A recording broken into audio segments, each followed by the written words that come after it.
एक छोटे से गांव में दो बहनें अपने पिता और बूढ़ी दादी के साथ रहती थी। बड़ी बहन का नाम रेशमा और छोटी का मीनल था।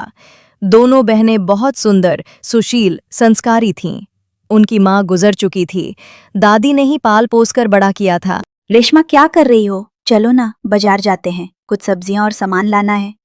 क्या दीदी, आप भी ना, मुझे नहीं आना फिर भी लेके जाती हो। मुझे नहीं पसंद बाजार जाना, बोर होता है मुझे।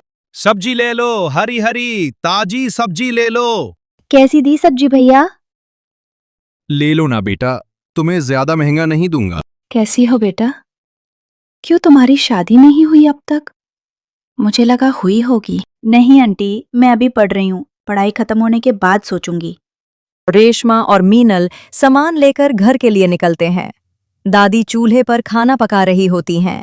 बेटा रेशमा, तुम्हें मेहमान आने वाले हैं देखने, तुम तैयार रहना। पर दादी, मेरी अभी पढ़ाई चल रही है। दादी, दीदी बोल रही है ना कि उसको पढ़ना है अभी, तो आप क्यों नहीं समझ रही हो?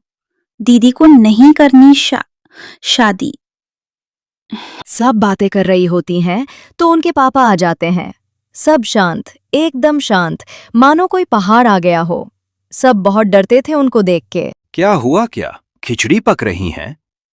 एक बात कान खोलकर सुन लो सब, मुझे कोई हंगामा नहीं चाहिए, तैयार रहना चाहिए सब कुछ। पर पापा, दीदी की पढ़ाई खत्म नहीं हुई अब तक, तो आप कैसे ये कर सकते हैं? बेटा, तुम्हें तो पता है ना, मुझे गुस्सा मत दिलाओ, मैं कुछ भी कर सकता हूँ।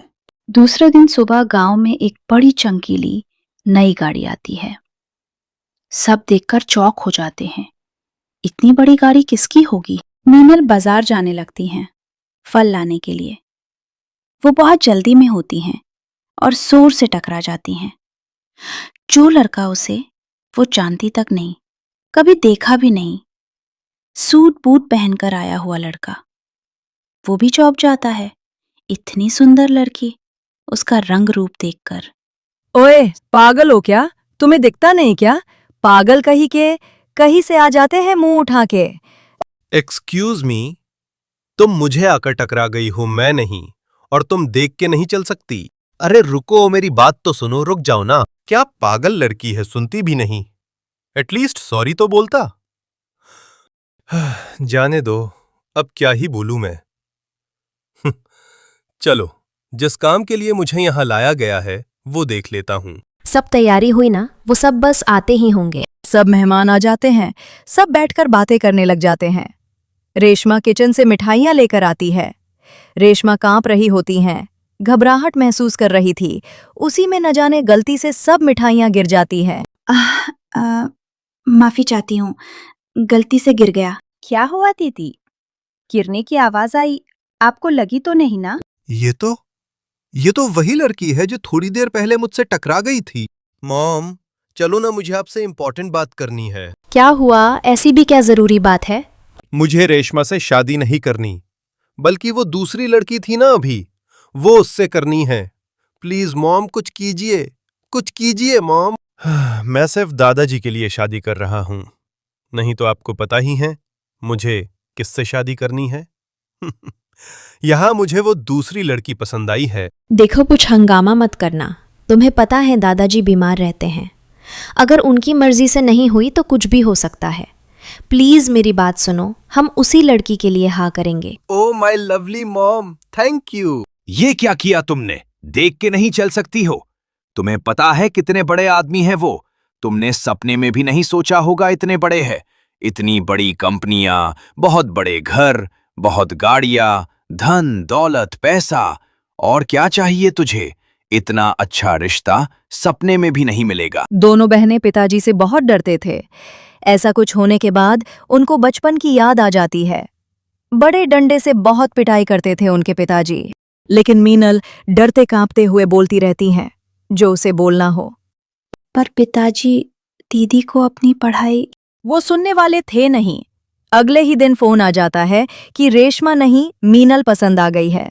उनको क्या, कोई भी पसंद आ जाएगी तो अपने ही बेटी। बहुत खुश होकर मीनल को बुलाते हैं। मीनल सुनने के बाद चौंक जाती है, मानो पैरों तले जमीन खिसक गई हो। अरे मिठाई लाओ कोई, मुंह तो मीठा करो, इतने बड़े घर से हाँ आई है हमारे बेटी को। मेरी बेटी राज करेगी और मैं भी। दादी ये क्या बेहुदा मजाक है। दीदी के लिए रिश्ता आया था, मुझे क्यों पसंद किया? मुझे नहीं करनी है शादी। देखो बेटा, तुम्हारे पिताजी बहुत खुश हैं। अगर तुमने ना कहा तो तुम्हें तो पता ही है तुम्हारे पिताजी कैसे हैं, क्या कर सकते हैं। बहुत बड़े खानदान के लोग हैं वो, तुम्हें बहुत सिखाएंगे। यहाँ तो अच्छे कॉलेज भी नहीं हैं। शहर में तो बहुत अच्छे अच्छे कॉलेज होते हैं। जिद छोड़ो और मान जाओ। दीदी मुझे नहीं करनी है शादी। ये क्या हो रहा है मेरे साथ? हे भगवान, आपको तो पता है ना सब, फिर क्यों मेरे साथ? देखो मीनल, सब अच्छे के लिए होता है। ऐसा नहीं कि मैं नाराज हूं कि मेरे लिए रिश्ता आया था और तुम्हें पसंद किया। मैं तो बहुत खुश हूं। जो होता है अच्छे के लिए होता है। मीनल अपने पसंदीदा शख्स से मिलने जाती हैं, उसे बता सके कि क्या हो रहा है। आदित्य, मेरे पिताजी मेरा रिश्ता तय करने वाले। प्लीज तुम घर आकर पिताजी से बात करो, मेरा हाथ मांगो, नहीं तो मेरी शादी किसी और से हो जाएगी। पिताजी नहीं सुन रहे मेरी। ये क्या बीच में? तुम्हें तो पता है ना, अभी मैं पढ़ रहा हूँ, कुछ कमाता नहीं हूँ। मैं कैसे तुम्हें संभाल पाऊंगा? अभी मेरा पढ़ाई का एज है। अभी सिर्फ मुझे पढ़ाई पे ध्यान देना है। और रही बात शादी की, तो बाद में कर लेंगे ना, क्या जल्दी है? जल्दी है क्योंकि मेरी शादी हो रही है। तुम्हें समझ आ रहा है क्या मैं क्या बोल रही हूँ?